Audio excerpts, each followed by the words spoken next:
کل آپ نے پوری قوم کو ایک شکست خوردہ، مایوس، ہارے ہوئے عمران نیازی کا کوئی پونے 2 گھنٹے سے زیادہ طویل تقریر تھی یا رونا دھونا تھا، جو بھی تھا وہ سنایا، اور جو سب کو پریشانی تھی اور جو شاید اتنی لمبی تقریر کبھی نہیں سنتے، سب سنتے رہے اور انتظار کرتے رہے کہ وہ پتہ نہیں کہہ رہا تھا کہ سرپرائز ہے، وہ سرپرائز دیکھتے رہے۔ ایک چیز شاید لوگوں کے لیے سرپرائز تھی کہ وہ 1 گھنٹے کے بعد اس نے کہا کہ اب میں سیریس بات کرنے لگا ہوں، مطلب 1 گھنٹے تک چولیں ماری اور پھر کہا میں سیریس بات کرنے لگا ہوں، اور پھر سیریس بات بھی جو پرچہ نکالا اس نے، اور یہ بھی کسی نے اس کو لکھ کے کہا کہ تو یہ پڑھ لینا ورنہ پھر کوئی چول مار دے گا، تو جو پڑھا انہوں نے وہ بھی آپ نے سننا سارا۔ لیکن جو دلچسپ بات ہے کہ پہلے تو شیخ رشید کے لیے میں ہمیشہ کہتا ہوں کہ وہ اس کے اندر ایک صلاحیت ہے، وہ جھوٹ اتنے کانفیڈنس سے بولتا ہے، وہ جھوٹی پیشن گوئی اتنی کانفیڈنس سے کرتا ہے، حالانکہ 30-35 سال ہو گئے ہیں اس کو یہ جھوٹ بولتے ہوئے، غلط باتیں کرتے ہوئے، اور کوئی سچ ثابت نہیں ہوئی، لیکن آج بھی جب کوئی بات کرے گا تو ساری میڈیا سے بات کرتی ہے شیخ رشید نے یہ کہا، ضرور کچھ نہ کچھ ہو جائے گا۔ تو اب اگر شیخ رشید کے مقابلے میں کوئی دوسرا آدمی آیا تو عمران خان ہے، جو بہت ہی ڈٹائی کے ساتھ جھوٹ بولتا ہے اور لوگ یقین کر رہے ہوتے ہیں کہ نہیں یہ کچھ نہ کچھ کرے گا ضرور۔ تو پہلے اس نے کہا میرے پاس کوئی ٹرمپ کارڈ ہے، لوگ پریشان تھے کہ یہ کون سا ٹرمپ کارڈ ہے، تو وہ انتظار ہوتا رہا، پھر وہ ٹرمپ جو ہے وہ بدل گیا سرپرائز میں، سرپرائز کا انتظار آپ کرتے رہے، تو کل ایک نئی چیز آ گئی کہ ایک خط میرے پاس ہے۔ اب وہ خط لوگ ڈھونڈیں گے کہ وہ کون سا ہے جو اس نے دکھایا تھا اور آگے چل کے بتائے گا۔ اس نے کل اپنی تقریر میں نئے نئے انکشاف کیے اور بتایا قوم کو، دنیا کو، کہ جی میں نے تو بہت کچھ کیا ہے اور جو مجھے اور آپ کو نظر ہی نہیں آتا ہے، اس ملک کے غریبوں کو بھی نہیں پتہ چلا کہ اس ملک میں کتنا اچھا کام عمران نے کر دیا ہے، اور عمران کہہ رہا ہے کہ پاکستان میں بے روزگاری تو ہے ہی کوئی نہیں، ہم تو دنیا سے بہت بہتر ہیں۔ میں صرف کچھ چیزیں آپ کو یاد کراتا ہوں، لسٹ بہت طویل ہے لیکن اس میں کئی گھنٹے لگیں گے۔ لیکن جب عمران خان حکومت میں آیا تھا تو کچھ اعلانات کیے تھے، بہت زیادہ ہیں، میں مختصر اس پہ کروں گا بات، کہ 9 جولائی 2018 کو عمران خان نے اپنی تحریک انصاف کا جو منشور تھا وہ انہوں نے لانچ کیا، اور اس کو انہوں نے نام دیا تھا روڈ ٹو نیا پاکستان۔ اس میں عمران نے یہ کہا کہ پاکستان کے 10 سال میں جو قرضے تھے وہ 6 کھرب سے 27 کھرب ہو گئے ہیں، اور وہ اس میں آ کر کمی کرے گا۔ اب 2018 میں جب عمران وزیر اعظم بنا پاکستان کا، تو پاکستان کے اوپر قرضہ جو ہے وہ اب یہ 27 کہہ رہا ہے لیکن میرا خیال ہے کہ 25 کھرب سے کچھ اوپر تھا، اور آج جب میں آپ سے بات کر رہا ہوں تو یہ 42 کھرب سے زیادہ ہو گیا۔ 27 پہ اس نے کہا تھا کہ میں کم کروں گا، اور ماضی کی ساری حکومتوں نے اس کو 27 پہ پہنچایا، اس نے جو یہ خود کہہ رہا ہے 27 سے 42 پہ پہنچا دیا 3.5 برسوں میں۔ ایک اس کا یہ اعلان تھا۔ پھر اس نے کہا کہ جو پاکستانی کرنسی ڈی ویلیو ہوتی ہے، جب ہمارا روپیہ ڈی ویلیو ہوتا ہے تو اس سے غربت میں اضافہ ہوتا ہے، اور اس نے کہا کہ ہم کسی صورت میں بھی پاکستانی کرنسی کو ڈی ویلیو نہیں ہونے دیں گے۔ اور آج جب میں آپ سے بات کر رہا ہوں تو اس وقت ڈالر جو ہے وہ 182 روپے سے اوپر جا چکا ہے۔ جب غالباً یہ آیا تھا اس وقت میرا خیال 120 روپے تھا شاید، یہ ایگزیکٹلی مجھے یاد نہیں ہے، لیکن یہ کہ دعویٰ یہ تھا کہ وہ ڈی ویلیویشن نہیں کرے گا اور ڈالر کو مینٹین کریں گے تاکہ غربت میں اضافہ نہ ہو۔ لیکن اگر عمران کی بات مان لیں کہ اگر روپی جو ہے وہ ڈی ویلیو ہو تو غربت میں اضافہ ہوتا ہے، اور آج ڈالر 182 روپے کا ہے، تو غربت میں کتنا اضافہ ہوا ہوگا عمران خان کے اپنے اسٹینڈرڈ کے مطابق۔ پھر انہوں نے کہا کہ میں ایک اسپیشل ٹاسک فورس بناؤں گا جو پاکستان کا قومی خزانہ لوگوں نے لوٹ کر ملک سے باہر رکھا ہوا ہے اس کو واپس لاؤں گا۔ آج 3.5 سال بعد جب عمران خان کی حکومت کا جنازہ پڑھا جا رہا ہے تو یہ بتائیے کہ بیرون ملک کتنا قومی خزانہ جو بقول عمران خان کے موجود تھا، جو پتہ نہیں کسی نے 200 ارب کہا تھا، پتہ نہیں کتنا تھا، اس میں سے کتنا یہ واپس لے کر آئے ہیں۔ اور ان کے اپنے، ان کے اور ان کی جو باجی ہیں ان کے آف شور اکاؤنٹ بھی نکلے، پراپرٹیاں بھی نکلیں، عدالت کے سامنے تسلیم بھی کیے گئے، اور پھر ایف بی آر میں جرمانہ بھی جمع کرایا گیا، لیکن کارروائی کچھ بھی نہیں ہوئی۔ اور یہ میں سمجھتا ہوں کہ سب سے بڑا این آر او تھا جو عمران نیازی نے اپنی بہن علیمہ نیازی کو جو ہے وہ دیا تھا۔ اور یہ بھی آپ کے علم میں ہے کہ عمران خان نے ایمنسٹی اسکیم جو مشرف کے دور میں آئی تھی اس میں اپنی پراپرٹی جو ہے وہ وائٹ کروائی تھی، ڈکلیئر کیا تھا اپنا فلیٹ لنڈن کا، اس نے ایمنسٹی دی تھی اس نے، اور وہ جو بلیک منی کو وائٹ کرنے کے لیے مشرف نے دی تھی۔ اس کے بعد عمران خان خود کہتا رہا کہ ایمنسٹی جو لیتے ہیں وہ چور ہوتے ہیں، وہ ڈاکو ہوتے ہیں۔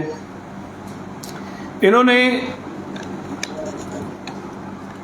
ایک بلینٹری پروجیکٹ شروع کیا تھا، خیر وہ اس کی لمبی داستان ہے، میں اس میں نہیں جاتا ہوں، لیکن اس میں نیب نے 462 ملین روپے کی جو ہے وہ انیشیل انکوائری شروع کی تھی۔ خیر وہ تو آپ کے علم میں ہے کہ اس کو سارا دبا دیا، چونکہ نیب ان کے اپنے ہاتھوں میں تھا، اس سے کچھ نہیں کر سکے۔ انہوں نے 50 لاکھ مکانات بنانے تھے ملک میں، کتنے لاکھ بنے وہ آپ بتا سکتے ہیں؟ انہوں نے 1 کروڑ نئی نوکریوں کا وعدہ کیا تھا کہ ہم دیں گے، 3.5 برسوں میں نوکریاں تو نہیں دی ہیں، بے روزگاری میں ضرور جو ہے وہ انہوں نے اضافہ کیا۔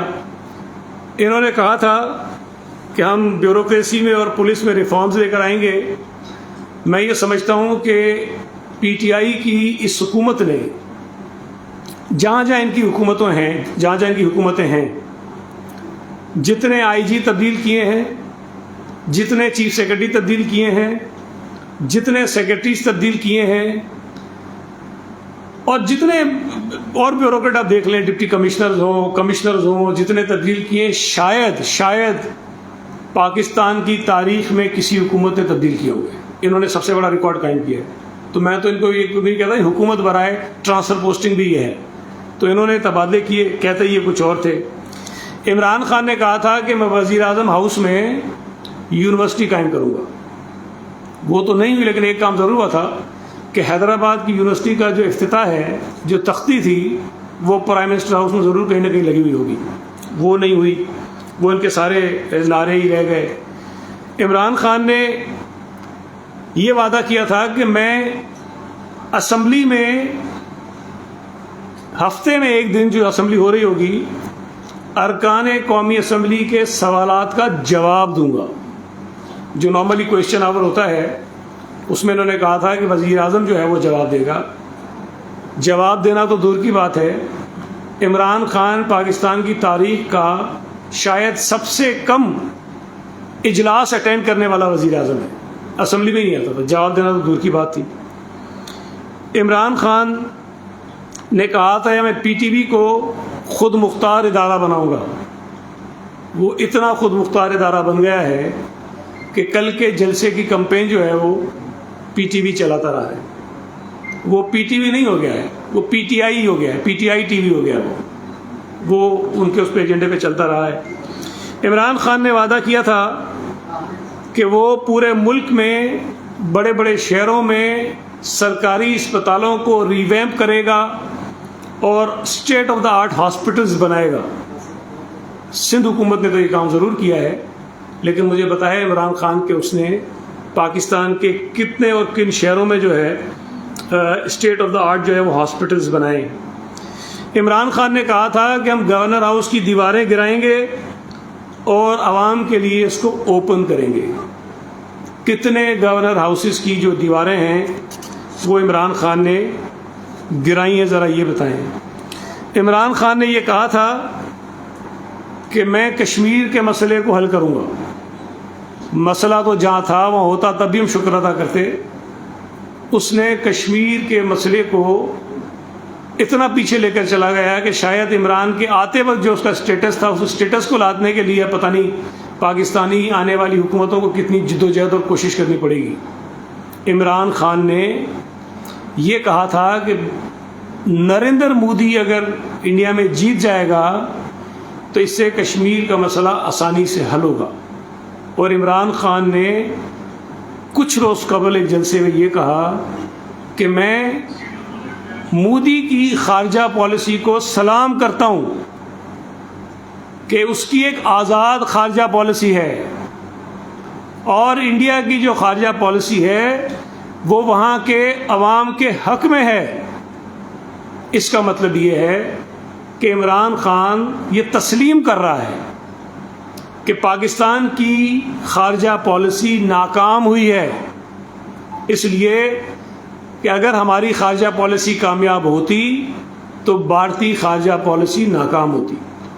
عمران خان جب یہ ایڈمٹ کرتا ہے کہ انڈیا کی خارجہ پالیسی کامیاب ہے، وہ اس کو سلام پیش کرتا ہے، وہ وہاں کے لوگوں کے حق میں ہے، تو اس کا مطلب یہ ہے کہ عمران خان یہ ایڈمٹ کر رہا ہے خود بطور وزیر اعظم کہ اس کی حکومت کی خارجہ پالیسی جو ہے وہ ناکام ہوئی ہے۔ عمران خان نے یہ وعدہ کیا تھا، آپ کو یاد ہے نا کہ جنوبی پنجاب میں ایک محاذ بنا تھا، جنوبی پنجاب صوبہ محاذ، اور ان کے ساتھ اس نے جب میٹنگز کی ان کو اپنی پارٹی میں شامل کرایا یا ان کے ساتھ الیکٹرل الائنس بنایا، تو عمران خان نے کہا کہ 90 دن میں ہم جنوبی پنجاب صوبہ بنائیں گے۔ کیا 90 دنوں میں جنوبی پنجاب صوبہ بنانے کا آغاز ہوا؟ کوئی قرارداد آئی؟ اب جب حکومت کا چل چلاؤ ہے، جب وہ وینٹیلیٹر پر اپنی آخری سانسیں لے رہی ہے ان کی حکومت، تو ڈرامہ کر کے انہوں نے پرسوں قومی اسمبلی میں وہ قرارداد جمع کرائی، وہ قرارداد جو پاکستان پیپلز پارٹی 2013 میں منظور کروا چکی تھی سینٹ سے 2/3 اکثریت کے ساتھ۔ وہ قرارداد عمران خان نے یہ کہا تھا کہ وہ 90 دن میں کرپشن کو ختم کرے گا۔ ہاں، یہ ضرور کیا کہ پاکستان کی تاریخ میں پہلی مرتبہ جو ٹرانسپیرنسی انٹرنیشنل کا CPI ہے اس میں پاکستان کا نمبر 140 ہو گیا، پاکستان کی تاریخ میں کبھی نہیں ہوا۔ اس کا مطلب یہ ہے کہ عمران خان نے جو کرپشن کو ختم کرنے کا دعویٰ اور وعدہ کیا تھا، بجائے کرپشن کو ختم کرنے کے عمران خان کے دور میں پاکستان میں کرپشن میں اضافہ ہوا ہے۔ عمران خان نے یہ کہا تھا کہ وہ پیمرا کو بھی خود مختار ادارہ بنائے گا، پیمرا کو چینلز کو کنٹرول کرنے کا ایک ہتھیار بنایا ہے عمران خان۔ تو دور کی بات ہے، ان کی اہلیہ جن کے متعلق ابھی آپ کو کچھ دنوں میں بڑے بڑے انکشافات ملیں گے، اگر ان کے متعلق کسی نے یہ بھی کہہ دیا کہ جی وہ ناراض ہو کے چلی گئی ہیں، جو کوئی ایسی بات نہیں، میاں بیوی میں ناراضگیاں ہوتی رہتی ہیں، ناراض ہو کے چلی گئی ہیں، اس پر بھی ٹی وی چینلز کے خلاف کارروائیاں کی گئی۔ اگر کسی نے ریحام خان کی کتاب کا حوالہ دے دیا، اس پر بھی ٹی وی چینلز کو بند کر دیا گیا، اس حوالہ دینے والوں کے خلاف جھوٹے کیسز بنائے گئے، محسن بیگ کے اوپر تشدد کیا گیا۔ یہ اس نے خود مختار تو نہیں بنایا، اس کو ایک ڈریکولا ضرور بنا لیا میڈیا کے لیے، پیمرا کو اس نے۔ عمران خان نے وعدہ کیا تھا کہ وہ حکومت میں آنے کے بعد کراچی کے شہریوں کے لیے ڈی سیلینیشن پلانٹ لگائیں گے۔ مجھے بتائیے کہ وہ کہاں لگا؟ عمران خان نے اکنامک ایڈوائزری کونسل بنائی تھی، وہ کہاں غائب ہو گئی؟ عمران خان نے کہا تھا کہ وہ ایک کمپنی بنائیں گے، سرمایہ پاکستان لمیٹڈ، اور وہ کمپنی اس ملک کے جو بڑے بڑے ادارے ہیں جو ہماری معیشت کے اوپر بوجھ بنے ہوئے ہیں، جس میں PIA کا ذکر تھا، اسٹیل مل کا ذکر تھا، اور بہت سینکڑوں کے حساب سے ایسے ادارے تھے، انہوں نے کہا کہ یہ کمپنی ان کو ریوائیو کرے گی. مجھے بتائیے کہ سرمایہ پاکستان کمپنی نے پاکستان کے کتنے ادارے جو ہیں وہ ریوائیو کیے ہیں.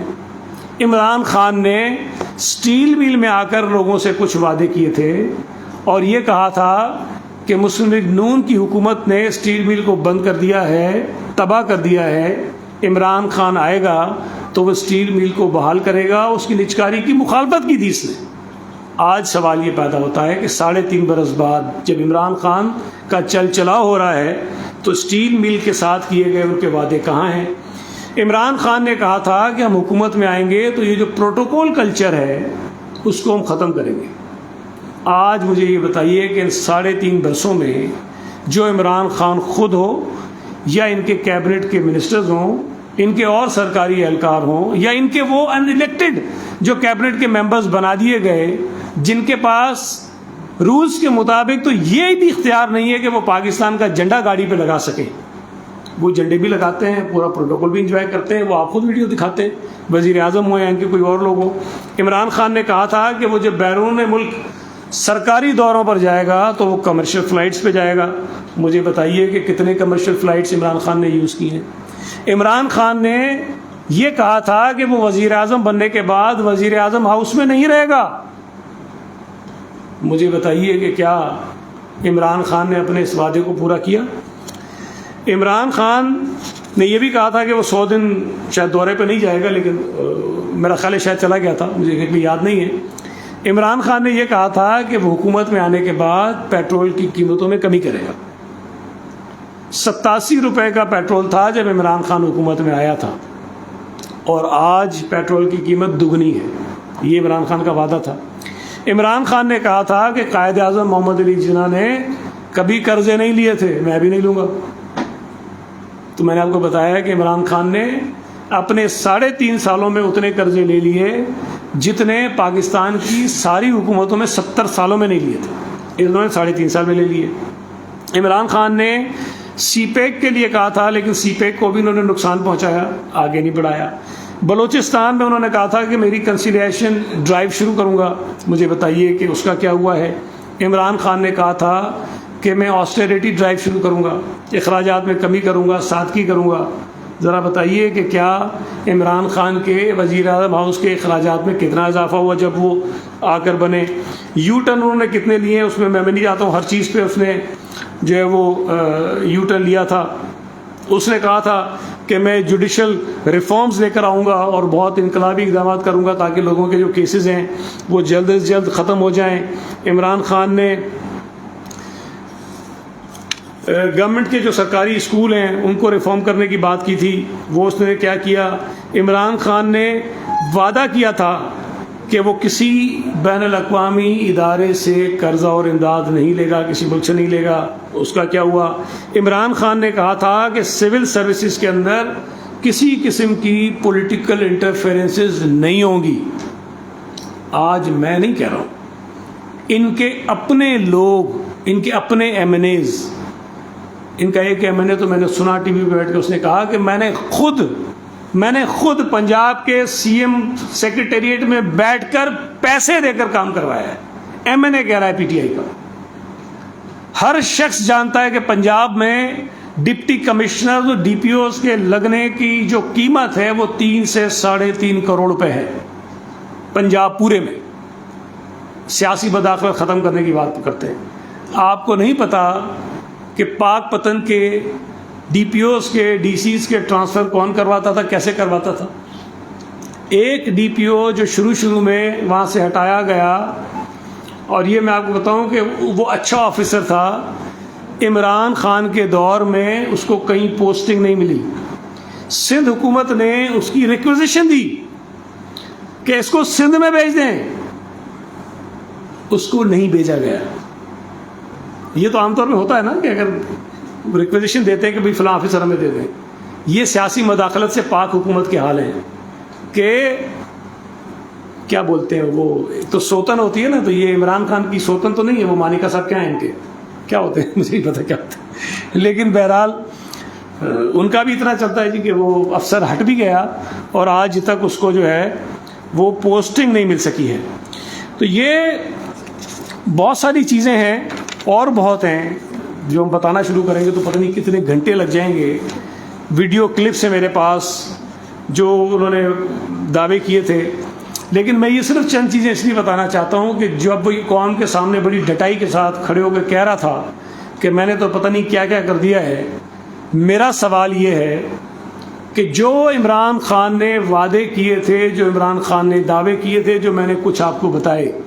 عمران خان نے یہ کہا تھا، پتہ نہیں 9 رکنی کابینہ کہی تھی اس نے، یا پتہ نہیں 20 رکنی کابینہ کہی تھی کہ میں بناؤں گا اور اس سے ساری چیزیں 9 رکنی کابینہ. آج عمران خان کی کابینہ پاکستان کی تاریخ کی سب سے بڑی کیبنٹ ہے. اور مذاق کی بات یہ ہے کہ وہ special assistant to prime minister بناتا ہے کسی کو بھی اور اس کو کہتا ہے کہ یہ وزیر کے برابر ہے. یہ نہیں ہو سکتا، یہ ہو نہیں سکتا ہے. عدالتوں کے فیصلے موجود ہیں، رولز کے مطابق نہیں ہو سکتا، لیکن وہ سارے بنے ہوتے ہیں اور انجوائے کر رہے ہوتے ہیں. تو یہ تمام چیزیں اس بات کو ثابت کرتی ہیں کہ عمران خان پاکستان کی تاریخ کا ناکام ترین وزیر اعظم تھا.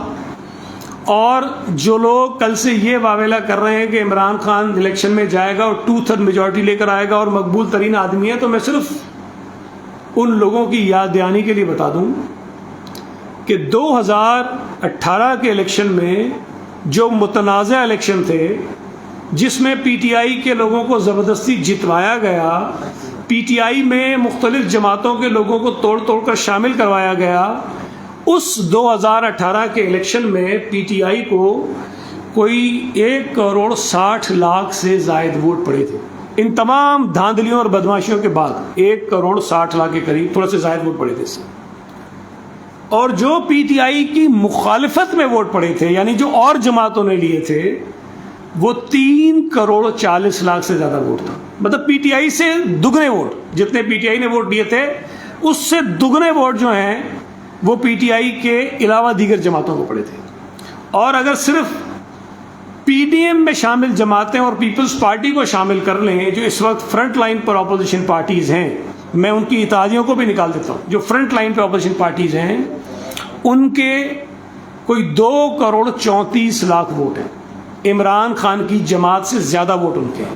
تو 18 کے الیکشن میں بھی اگر اس کا ڈیٹا آپ اٹھا کے دیکھ لیں، اس وقت بھی پی ٹی آئی کے پاس پاکستان میں پاپولرٹی سب سے زیادہ نہیں تھی، کم تھی. اور آج جب پی ٹی آئی کی ہم بات کرتے ہیں، جب 3.5 برسوں میں اس ملک میں ہونے والے ضمنی الیکشنز پی ٹی آئی ہارتی رہی، اور آخری 1 برس میں تو سوائے ایک کے سب ہارے ہیں، یہ اپنی جیتی ہوئی سیٹیں آ رہے ہیں، یہ کینٹونمنٹ بورڈ کے الیکشنز آ رہے ہیں یہ. اور آج اگر یہ پاپولرٹی کا دعویٰ کرتے ہیں تو یہ سوائے خوش فہمی کے، جھوٹ کے کچھ بھی نہیں ہے.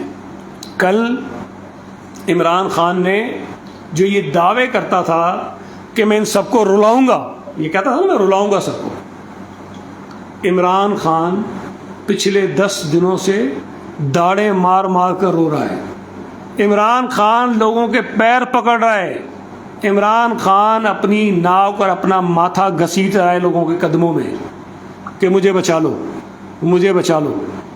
عمران خان جو جس قسم کی باتیں کر رہا تھا کل، ایک بہت بڑا سوال بھی اٹھتا ہے اس سے.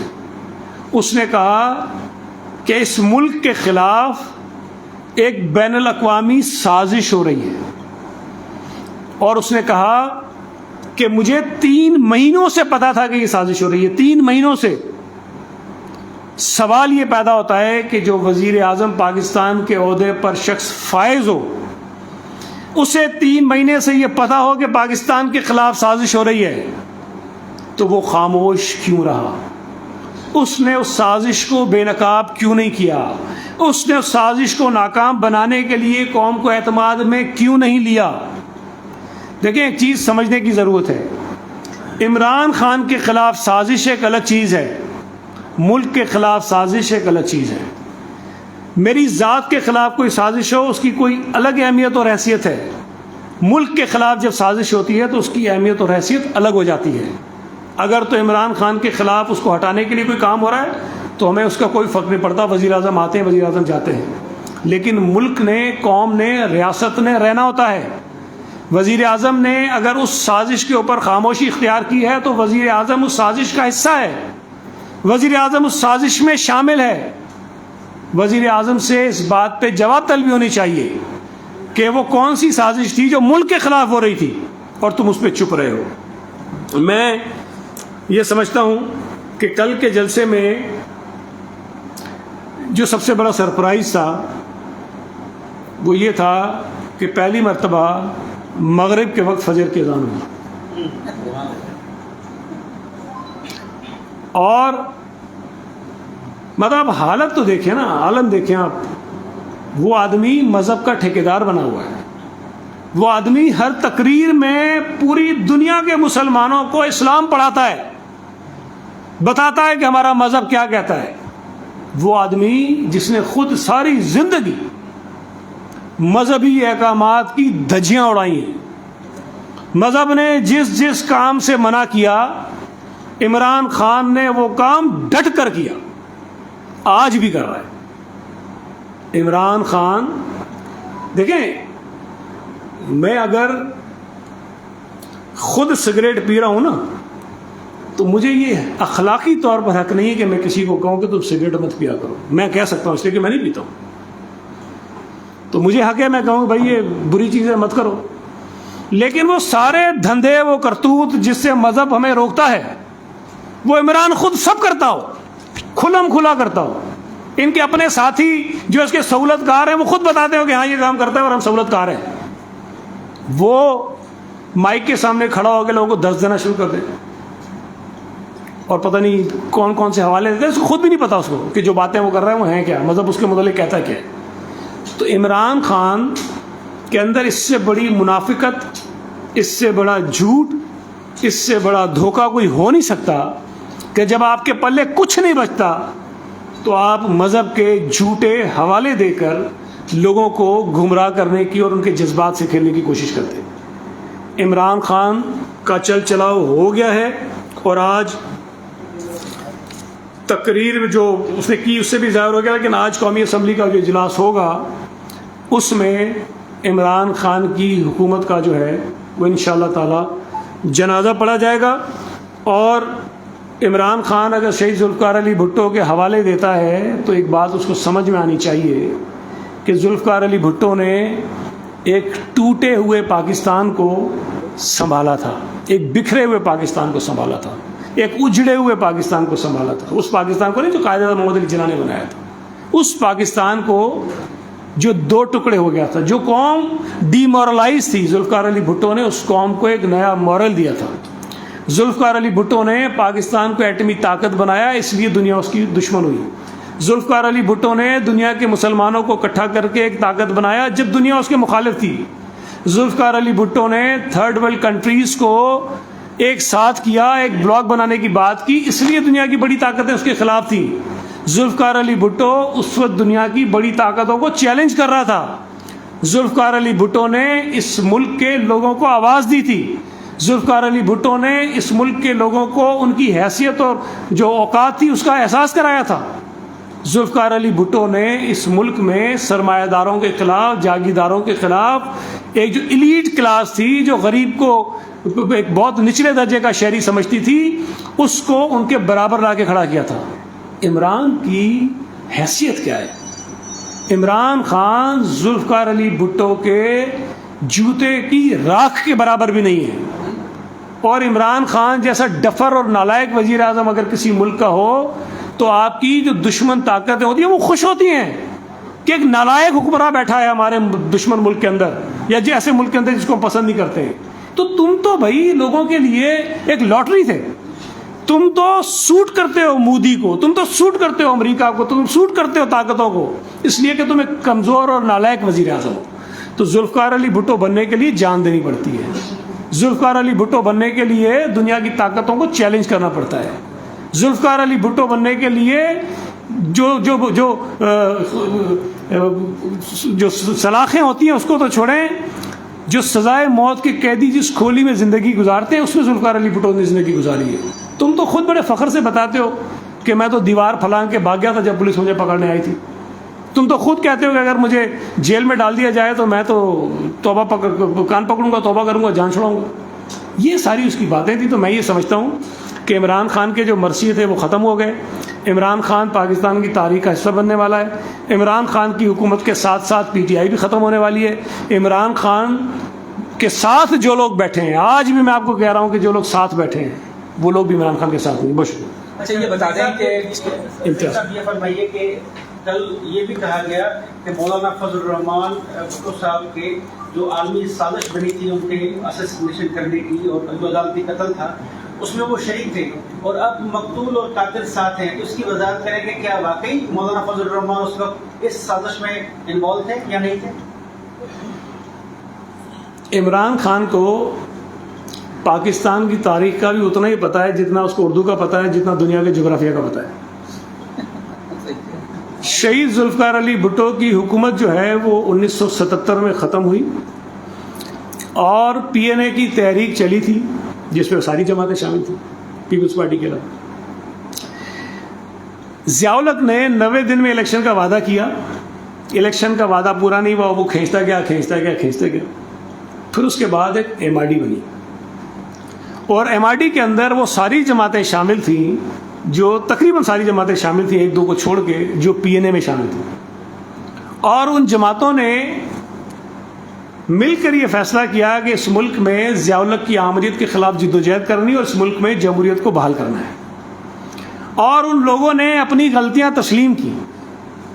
ان لوگوں نے جب پیپلز پارٹی کی سربراہی قبول کی ایم آر ڈی میں اور اس کا حصہ بنے اور بیگم نصرت بھٹو اس کی سربراہ بنی، تو انہوں نے تسلیم کیا کہ پیپلز پارٹی کی حکومت کے خلاف، شہید ذوالفقار علی بھٹو کی حکومت کے خلاف جس تحریک کا وہ حصہ تھے وہ غلط تھی. انہوں نے کیا. تو تاریخ کا حصہ ہے نا بھائی، عمران نے پڑھی نہیں ہوگی. تو یہ نہیں جماعتیں تھیں نا، جماعتیں تو یہ تھیں نا، جماعتیں تو تھیں، ان کے والد جماعتیں تھیں ساری.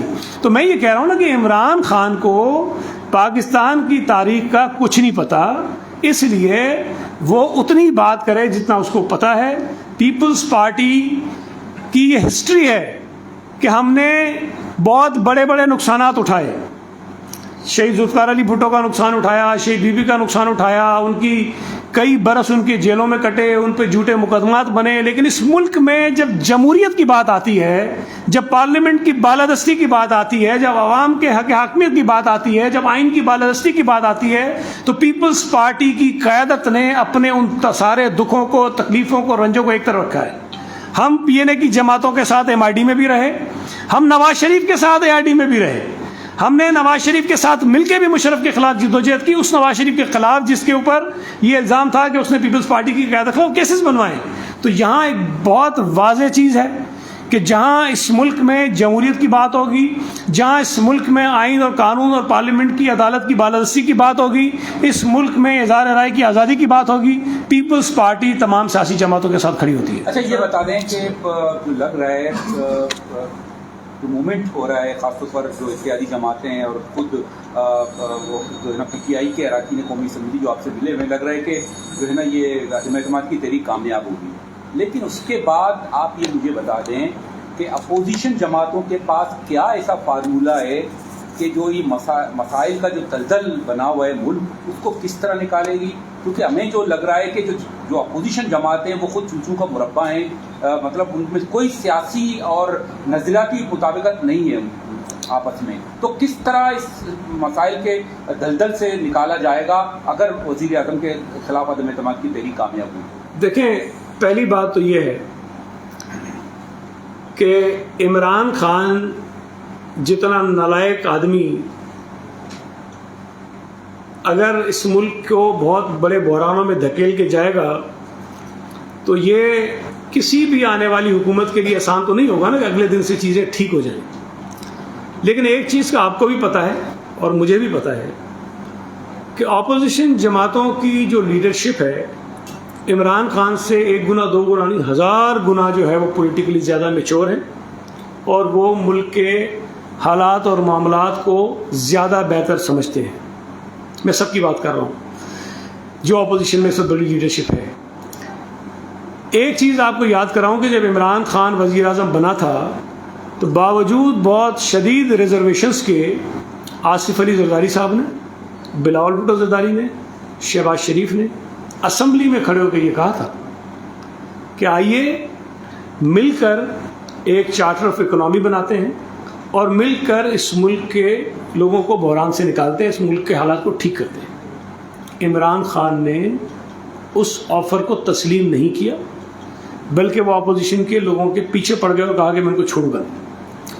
آج اگر اس ملک میں بحران ہیں تو اس کی ذمہ دار اپوزیشن ہی عمران خان ہے, اور جب نئی حکومت بنے گی تو مجھے یقین ہے, دیکھیں کل کا کوئی کچھ نہیں کہہ سکتا, میں بھی 100% یقین سے تو نہیں کہہ سکتا کہ کیا ہوگا, لیکن امید ہے کہ جو پولیٹیکل میچورٹی ہمیں نظر آ رہی ہے سیاسی جماعتوں میں, وہ نہ صرف یہ کہ جو پارلیمنٹ کا ایک رول ہے کسی بھی جمہوریت کے اندر اس کو بحال کرنے کی جدوجہد کرنی ہے, آپ نے آئین کی بالادستی کو ریسٹور کرنا ہے, آپ نے اس ملک کی معیشت کو ٹھیک کرنا ہے, تو وہ مجھے امید ہے کہ جو ڈائریکشن ہے وہ ٹھیک ہو جائے گی, اور جب ساری سیاسی جماعتیں مل کے کوشش کریں گی تو اس کے نتائج بھی بہتر نکلیں گے. اور بین الاقوامی طور پر بھی پاکستان کو جس طرح عمران خان نے ایک تنہائی میں دھکیل دیا ہے, یہ ساری سیاسی جماعتیں مل کر جب آگے بڑھیں گی تو ہم اس خارجہ پالیسی کے محاذ پر جو بین الاقوامی تنہائی کا شکار ہیں اس سے ہم نکلیں گے, تو اس کا بھی بہت فائدہ ہوگا. ایک سیکنڈ سعید صاحب, میری گزارش یہ ہے کہ آپ کی اس جیسے سوال کی بات, آپ کی جو بات چیت ہوئی ہے مختلف جماعتوں سے, اسپیشلی سندھ کے حوالے سے, کھیل سے, تو وہ بات چیت کہاں تک پہنچی ہے؟ وہ ابھی پتہ آپ ظاہر کریں گے یا کوئی بتائیں گے کہ آپ کی وہ کن کن ایشوز کی جو ہے وہ مطابق؟ دیکھیں میں اس پہ پہلے بھی بات کر چکا ہوں, لیکن پھر کر دیتا ہوں. ہو سکتا ہے کہ ساری چیزیں مجھے یاد نہ بھی ہوں, لیکن جو چیزیں مجھے یاد ہیں میں آپ کے سامنے رکھ دیتا ہوں.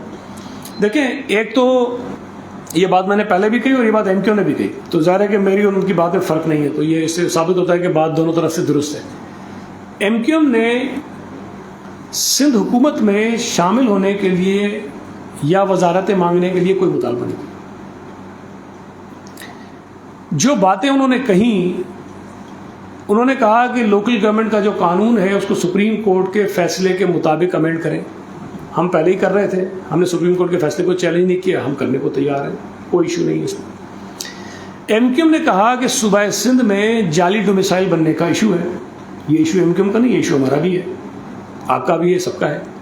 اگر وہ کہتے ہیں کہ جی اس کو ٹرانسپیرنٹ بنایا جانا چاہیے, جو غلط بن گئے ان کو کینسل ہونا چاہیے, اور میکینزم ایسا ہو کہ آئندہ یہ نہ بنے, ہمیں کوئی ایشو نہیں ہے, ہم اس پہ بھی کام کرنے کو تیار ہیں. ایم کیو ایم کا یہ خیال ہے, جو میری رائے میں شاید درست پرسیپشن نہیں ہے, وہ یہ کہتے ہیں کہ جی ایک نمبر انہوں نے بتایا جو شاید میں اسے بھی ڈس ایگری کرتا ہوں, کہ جی اتنی نوکریاں جو ہے پچھلے کچھ برسوں میں صوبہ سندھ میں دی گئی ہیں, اس میں وہ جو 60 اور 40 کا ریشو ہے اربن اور رورل کا, وہ نظر انداز ہوا ہے.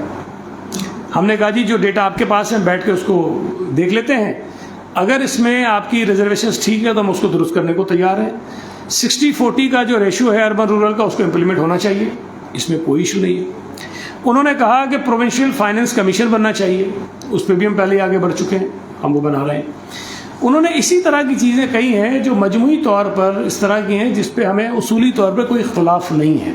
اب ظاہر ہے جب بیٹھ کے آپ میٹنگز کرتے ہیں, کچھ چیزیں سامنے آتی ہیں, اس پہ کچھ وہ کہیں گے کچھ ہم کہیں گے, ظاہر ہے بات آگے بڑھے گی. لیکن جو بنیادی چیز جس پہ اتفاق انہوں نے بھی کیا, ہم نے بھی کیا, ان تمام چیزوں سے ہٹ کے, کہ پیپلز پارٹی اور ایم کیو ایم کے درمیان ایک لانگ ٹرم ورکنگ ریلیشن شپ ہونی چاہیے.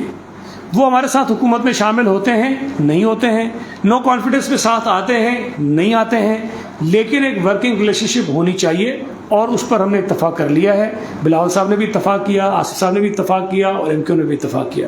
تو میری رائے میں جو جن میٹنگز میں میں شامل رہا ہوں, میں ان میٹنگز کو بہت کارآمد سمجھتا ہوں, بہت اچھے ماحول میں ہوئی ہیں, اور اس کا نتیجہ جو ہے وہ اچھا ہی نکلے گا.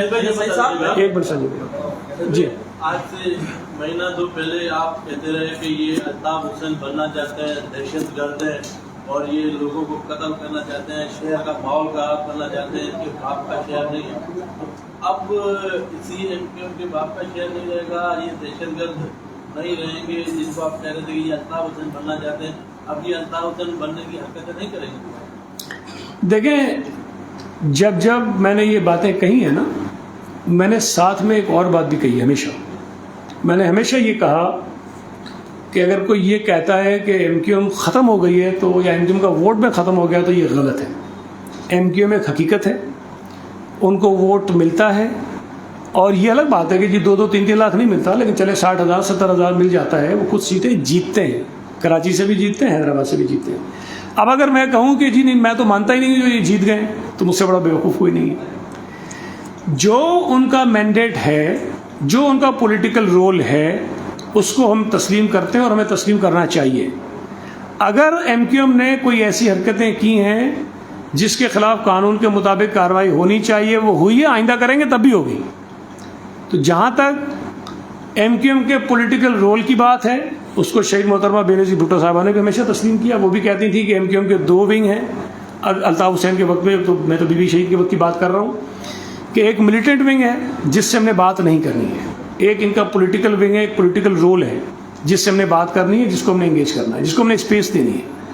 جب لندن میں اے پی ڈی ایم بنی, آل پارٹیز کانفرنس ہوئی, تمام جماعتوں نے اتفاق سے یہ کہا کہ ایم کیو ایم کے ساتھ کوئی جماعت جو ہے آئندہ بات نہیں کرے گی, حکومت کا حصہ نہیں بنائے گی. حالانکہ پیپلز پارٹی کے سب سے زیادہ جھگڑے تھے ایم کیو ایم کے ساتھ, لیکن پیپلز پارٹی اس قرارداد کا حصہ نہیں بنی. اس لیے ہم یہ سمجھتے تھے کہ اگر کہیں کسی کا پولیٹیکل اسٹیک ہے, جتنا ان کا رول ہے, جتنی ان کی اسپیس ہے, ان کو ہمیں ماننا چاہیے. تو اگر آج ایم کیو ایم ایک پولیٹیکل ڈائلاگ کے ذریعے پیپلز پارٹی کے ساتھ انگیج ہو رہی ہے, تو میں یہ سمجھتا ہوں کہ یہ اچھی بات ہے. اس کا یہ مطلب قطعی نہیں ہے کہ اگر ایم کیو ایم کے کچھ لوگ وہ سارے کام کریں جو الطاف حسین ان سے کرواتا تھا, ہم اس پہ آنکھ بند کر کے بیٹھ جائیں گے. اگر وہ ہوگا ہم پھر بھی اس کے خلاف بولیں گے, میں اس کے خلاف بات کروں گا. اچھا سعید صاحب شبیر بتائیے گا کہ جو شبیر متعارف اراکین تھے سندھ ہاؤس میں ٹھہرائے ہوئے تھے, وہ آج کل کہاں ہیں؟ وہ پیپلز پارٹی کی حفاظت میں ہیں یا کہیں اور جگہ پہ ہیں؟ فواد چودھری کی یہ دعویٰ ہے کہ 4 لوگ ان میں سے واپس آ گئے ہیں, ان میں رمیش کمار بھی ہے جس نے پھر رابطہ کیا ہے پی ٹی آئی سے. ایک بات تو یہ بتا دیں. دوسرا یہ کہ یہ اتحادی آخر اعلان کیوں نہیں کر دیتے کاف لیگ اور ایم کیو والے کہ ہم نے حکومت چھوڑ دی؟ 2-3 چیزیں پوچھی, اگر کوئی رہ جائے تو مجھے یاد کرے گا. دیکھیں, پہلی بات تو یہ ہے کہ پارلیمنٹ لاجز پر اسلام آباد پولیس کے ذریعے جو چڑھائی ہوئی تھی, آپ کے میڈیا نے دکھائی, چینلز نے دکھائی کیا کچھ ہوا. وہاں ایم ایل ایز گرفتار ہوئے, پارلیمنٹیرینز پر تشدد ہوا, ان کے لاجز میں توڑ پھوڑ کی گئی, جے یو آئی کے کارکن گرفتار ہوئے, اور اس کے بعد دباؤ پڑا تو چھوڑ دیے گئے. اس صورتحال کے بعد وہاں وہ ایم این ایز جو اپنے آپ کو غیر محفوظ سمجھ رہے تھے, انہوں نے یہ مناسب سمجھایا کہ وہ اپنے آپ کو کسی بہتر جگہ پہ شفٹ کریں. وہ سندھ ہاؤس آ گئے, اپنی مرضی سے آ گئے, سارے نہیں آئے, کچھ آ گئے. سندھ ہاؤس پر حملہ ہوا, اس کے بعد یا اس سے پہلے ہی, شاید اس سے پہلے ہی کئی لوگ وہاں سے چلے گئے. کوئی اپنے لاجز میں چلے گئے, کوئی اپنے گھروں میں چلے گئے, کوئی اپنے علاقوں میں چلے گئے, مجھے نہیں پتا کوئی کہاں گیا. مختلف جگہوں پہ لوگ چلے گئے, سندھ ہاؤس سے وہ چلے گئے. اب صرف سندھ ہاؤس میں رہنے کی بنیاد پر اگر آپ الزام لگائیں گے کہ جی یہ کوئی پیسے دے رہے ہیں, ہم نے قید میں رکھا ہوا ہے, تو وہ لوگ آ گئے, آپ کے میڈیا گئی, آپ کے اینکرز گئے, سب سے انہوں نے بات کی, سب نے کھل کے بتا دیا. میں پھر کہہ رہا ہوں, بار بار کہہ رہا ہوں, اور اب تک اللہ کا شکر ہے میری کوئی بات غلط ثابت نہیں ہوئی ہے, سب باتیں ٹھیک ثابت ہوئی, کہ کوئی 13-14 لوگ تھے جو میڈیا پہ آئے تھے. میں آج آپ کو کہہ رہا ہوں کہ تعداد زیادہ ہے, تعداد زیادہ ہے. میں آپ کو آج کہہ رہا ہوں کہ جو فواد چودھری کہہ رہا ہے نا 4 لوگ آ گئے ہیں, مجھے نہیں پتا کون ہے, جن کے اگر نام ایک تو آپ نے لیا, باقی بھی لے لیں. میں آپ سے گزارش کرتا ہوں, آپ ان کو فون کریں, ان سے پوچھ لیجئے کہ آپ عمران کے ساتھ ہیں یا نہیں ہیں, وہ آپ کو بتا دیں گے. میری معلومات کے مطابق ان میں سے جانا تو دور کی بات ہے, اور بہت سارے لوگ ہیں جو آ رہے ہیں. اتحادیز کی جو بات آپ نے کی کہ الائز کی, دیکھیں وہ ان کی اپنی چوائس ہے, اپنی مرضی ہے کہ وہ اعلان کب کرتے ہیں. لیکن یہ بات میں آپ کو 100% یقین سے کہہ رہا ہوں کہ نہ پی ایم ایل کیو ان کے ساتھ جا رہی ہے, نہ ایم کیو ایم ان کے ساتھ جا رہی ہے, نہ بلوچستان عوامی پارٹی ان کے ساتھ جا رہی ہے, اور شاید جی ڈی اے کے بھی اکثر لوگ ان کے ساتھ نہیں جائیں گے. تو یہ جو 172 کا نمبر ہے وہ اتحادیوں کے ساتھ بھی عمران کے پاس آج نہیں ہے. جب اتحادی نکل آئیں گے تو پھر تو بالکل ہی عمران خان کے ساتھ نہیں. اور میں آپ کو بتا دوں کہ اپوزیشن کے پاس میرا اندازہ یہ ہے کہ 200 سے زیادہ جو ہے وہ ممبرز اس وقت اسمبلی کے اندر ہیں. اچھا سٹیفن یہ بتا دیں کہ یہ بڑا ہے تو سے عمر میں یار. عمران خان کی حکومت پر کرپشن کے بھی الزامات آپ کی طرف سے لگائے گئے، تو جہانگیر ترین جس کے خلاف انکوائری موجود ہے، اور اسی طرح علیم خان اور بہت ساری ایک طویل فہرست ہے، اگر یہ لوگ ان کو چھوڑ کے کل کو پھر آپ کو یا نون لیگ کو جوائن کرتے ہیں تو ان کے خلاف جو الزامات ہیں، جو تحقیقات ہونی ہے، جو ان سے کرپشن کے پیسے وصول ہونے ہیں، کیا وہ سارے کیسے دب جائیں گے؟ کیا ہوگا مستقبل کی کیا اسٹریٹجی ہے اپوزیشن جماعتوں کے پاس؟ دیکھیں اس میں تو کوئی دوسری رائے نہیں ہے، بڑا واضح اسٹانس ہے پیپلز پارٹی کا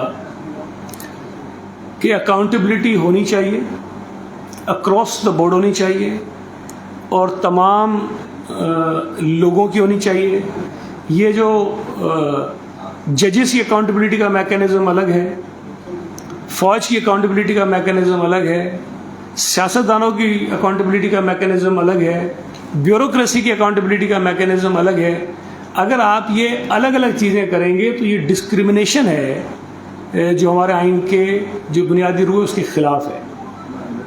ہم یہ کہتے ہیں کہ اکاؤنٹیبلٹی کا میکینزم ہو، قانون ہو، ایک ہو، اور تمام لوگوں کے خلاف، چاہے وہ کسی بھی ادارے سے ہوں، کسی بھی شعبے میں ہوں، اگر ان کے اوپر کرپشن کے ایلیگیشنز ہیں تو انصاف کے بنیادی اصولوں کے مطابق ان کے خلاف کارروائی ہونی چاہیے. اس میں پیپلز پارٹی کا کوئی آدمی ہو، نون کا کوئی آدمی ہو، بیوروکریسی کا کوئی آدمی ہو، فوج کا کوئی آدمی ہو، عدلیہ کا کوئی آدمی ہو، صحافت کا کوئی آدمی ہو، ان کے خلاف یکساں کارروائی ہونی چاہیے. تو اب اگر جہانگیر ترین ہے، علیم خان ہے، وہ کہیں بھی جاتے ہیں، ان کے خلاف اگر شواہد ہیں، چیزیں ہیں، تو کارروائی بالکل ہونی چاہیے. آپ نے ایم کیو ایم کے حوالے سے بتایا کہ انہوں نے جو بھی مطالبات آپ کے سامنے رکھے، لیکن آپ نے اپنے ساتھ شامل کرنے کے لیے کیا کیا آفریں دی ہیں اور کون سے آفر دیا انہوں نے؟ دیکھیں میں نے تو وہ ساری چیزیں آپ کو موٹی موٹی چیزیں جو تھیں وہ بتا دی کہ جو انہوں نے کہی تھیں، جس سے ہم نے اتفاق کیا ہے. اب ظاہر ہے کہ ہماری تو میں نے بھی یہ رائے دی ہے کہ اگر تو ایم کیو ایم کے ساتھ کوئی ہماری لانگ ٹرم ریلیشن شپ بنتی ہے تو ہم مل جل کے چلنا چاہتے ہیں، تو اس میں صوبہ سندھ کا مفاد ہے، انٹرسٹ اس میں ہمارا ہے کہ ہم چلیں. اس لیے کہ جب سندھ کی دو جو جینون پولیٹیکل فورسز ہیں وہ آپس میں لڑتی ہیں تو صوبہ سندھ کو نقصان ہوتا ہے، خاص طور پہ جو اربن ایریاز ہیں اس کو نقصان ہوتا ہے. اور اگر ایم کیو ایم ہمارے ساتھ حکومت میں شامل ہو جائے گی تو اس کا فائدہ ہوگا صوبہ سندھ کو بھی، اس لیے کہ کوئی ریپرزنٹیٹیو پارٹی جو صوبہ سندھ کے لوگوں کی اربن ایریاز کی خاص طور پہ ہے تو وہ اپنا کردار ادا کرے گی. تو اب آفر ہم نے کیا کیا؟ ہم نے تو کوئی آفر نہیں کی، انہوں نے کچھ چیزیں بتائی تھیں جس سے ہم نے اتفاق کر لیا ہے. آفر یہ بات ہے کہ میں نے صاحب کو بتایا کہ انہوں نے نہیں کہا کہ ہمیں حکومت میں شامل کرو.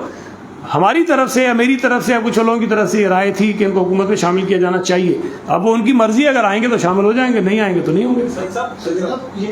اسلم خان صاحب، آپ کا بڑا طویل ایک سیاسی کیریئر ہے، ہم بھی دیکھتے رہے، مشاورت پیپلز پارٹی سے مذاکرات، یہ ان کی صلاحیت اور اہلیت میں آپ کو کچھ شک و شبہ ہو رہا ہے کافی اور ایم کیو ایم کی اتنی مشاورت کی اتنے رشتے میں نہیں ہوتی، نوکری جگہ چھوڑنے میں نہیں ہوتی، اتنی مشاورت تو میرے خیال میں نے سیاسی تاریخ میں نہیں دیکھی ہے. اس پر بھی کوئی تبصرہ آپ کو؟ دیکھیں اب یہ جبر کی بات تو ہے نہیں کہ ہم ان کی کنپٹی پہ بندوق رکھے اور لگیں کہ ابھی اعلان کرو، یہ تو نہیں ہو سکتا نا. بات چیت ہوتی ہے، اور میں آپ کو جب یہ یقین سے کہہ رہا ہوں کہ جو بات چیت ہوئی ہے، جو مذاکرات ہوئے ہیں، میں اس سے پر امید ہوں 100%. اب اعلان انہوں نے کب کرنا ہے، کہاں کرنا ہے، کس انداز میں کرنا ہے، یہ تو ان کا حق ہے نا. میں تو ان کو زبردستی نہیں اپنے ساتھ آگے بٹھا کے کہہ سکتا ہوں، وہ ان کی مرضی ہے، ان کا اختیار ہے. یہ میں نہیں سمجھتا کہ ہم اس پہ وزیر اعظم کل ایک لہرا ایک خط دکھا رہا تھا، اس سے آپ کو کچھ معلوم ہے کہ خط کہاں سے آیا؟ کس کا نشان ہے اس میں آپ کے پاس اس میں یہ بھی ایڈ کر دیجیے کہ 10 لاکھ بندے تو بلانے میں بہرحال کامیاب ہو گئے نا. آپ کہتے ہیں انہوں نے واضح وفا نہیں کیے عمران صاحب نے، ڈی جی میڈیا کو کوریج سے روکا تھا، لیکن اس میں تو اتفاق کرتے ہیں کہ بندے اس کے پاس آئے 10 لاکھ. خط جو آپ نے کہا وہ لہرا رہا تھا، مجھے تو وہ پرچی لگی جو وہ لکھ کر لایا تھا، جو پڑھ رہا تھا بڑی مشکل سے اور بڑی رک رک کے اس کو پڑھنے میں آ رہی تھی. تو مجھے تو پہلی دفعہ اندازہ ہوا کہ بولنے میں نہیں، پڑھنے میں بھی اس کی اردو بڑی کمزور ہے. تو باقی جو 10 لاکھ لوگ ہیں وہ بالکل لائے تھے وہ، لیکن وہ لوگ زمین پہ نہیں تھے. وہ جو